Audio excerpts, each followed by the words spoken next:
I think what Professor Bartley talked since South Africa's brought up some changes to the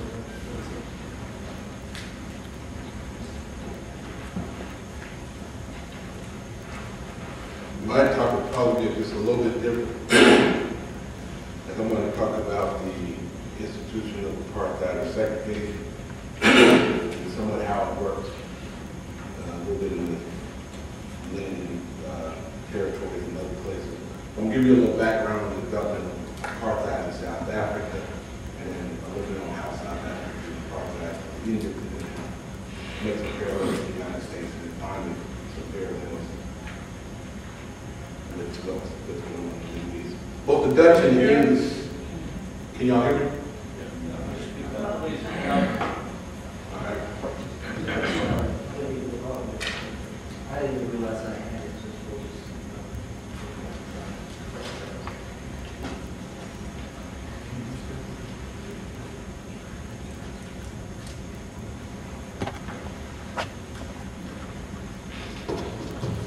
All right, now can y'all hear me? All right, both the Dutch and the English colonized South Africa. The English dominated the area initially, but the Dutch were able to utilize a number of techniques to overcome this colonization. Skipping a little bit of the history there, by 1900, when they discovered diamonds in the area that the Dutch had, the English invaded the area. They fought a war. You probably heard of the Boer War. And eventually, the Dutch, using a number of guerrilla tactics and other things, were able to defeat the English and were able to gain control of much of South Africa. As a result, they were able to institute leadership of the Dutch, who called themselves the Afrikaners, or the Boers, whichever term you want to use. Later on, as they began to consolidate their power, one of the things they began to do was to establish the notion of white rulership in South Africa, and they formed a party called the National Party, or the Afrikaners Party, and they began to instill a new process called apartheid, or apartness, where they began to separate white South Africans from the black South Africans. And this eventually evolves into what we call de jure separation, by law separation, a pattern that is very familiar for people who study the South. In fact, the South African laws on apartheid are very similar to the laws that they had in the South, where it was the official policy to separate blacks from whites in the South. The man who's most responsible for this policy is Daniel Malan, who was the leader of what was called the Purified Nationalist Party, and it was Prime Minister of South Africa for quite a while. And he established a policy whereby South Africa divided itself into three racial categories. Basically what happened, you had whites, you had coloreds, and you had blacks or Africans. Anyone who had any parent who was not white, who was non-white, could not be defined as white. You were then put in the colored category, and then of course you had the black Africans, who were of course at the bottom of the spectrum. And as a result, you assigned a certain amount of privilege to the notion of being white, and a certain amount of degradation to the notion of being black. And so what they established then was a society which was a three-tier society, which really in essence was a two-tier society, where white South Africans were privileged with certain advantages and black South Africans were not. The result was black South Africans began to organize, particularly after the laws became even more stringent. What South Africa decided to do was, because they recognized the fact that they were a minority trying to rule a large majority, they came up with what they figured was a brilliant idea.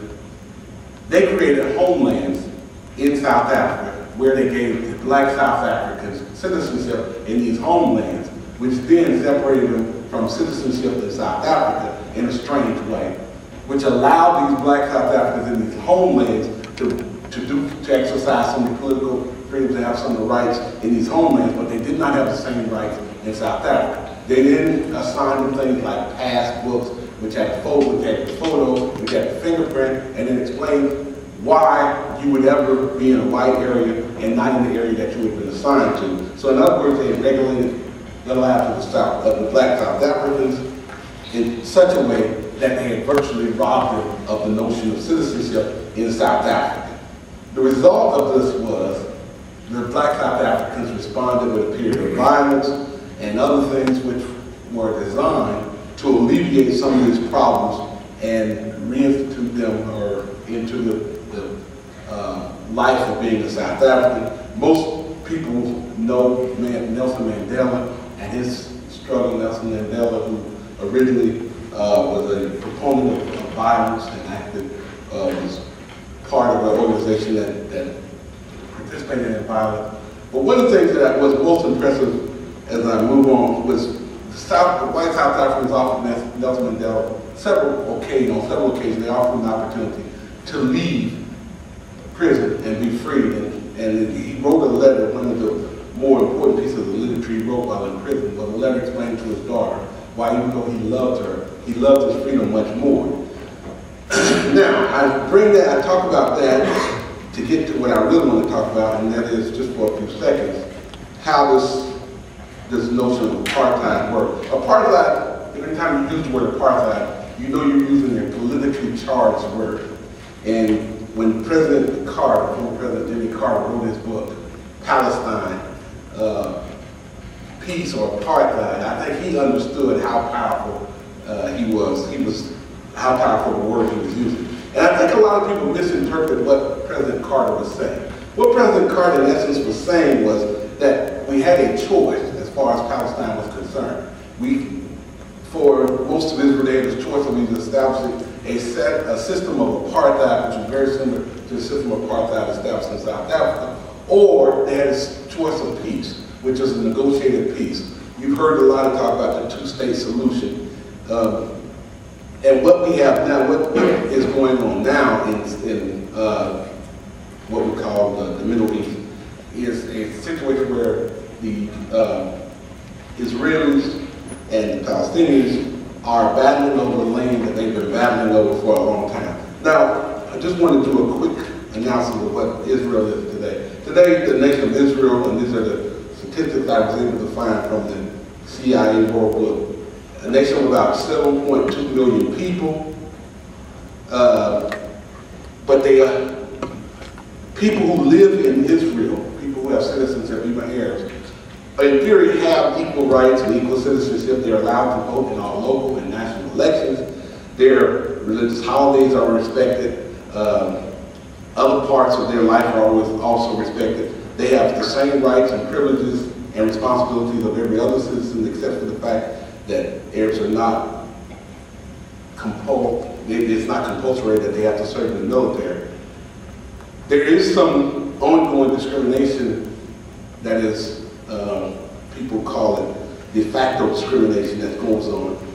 Arab land is sometimes taken by the government and other things. But people who are citizens of Israel, for the most part, have a basic set of human rights, of civil rights. It is people, it's the Palestinians who do not live in Israel, who live in occupied territories, who have been denied what we call basic human rights. And what President Carter and others have argued is that a system of apartheid is being established where these Arabs and Palestinians are being separated from Israel and from Jewish people in those areas. And they're being separated basically because of their race or their political ideology or other things. And that's where I'm going to end it today.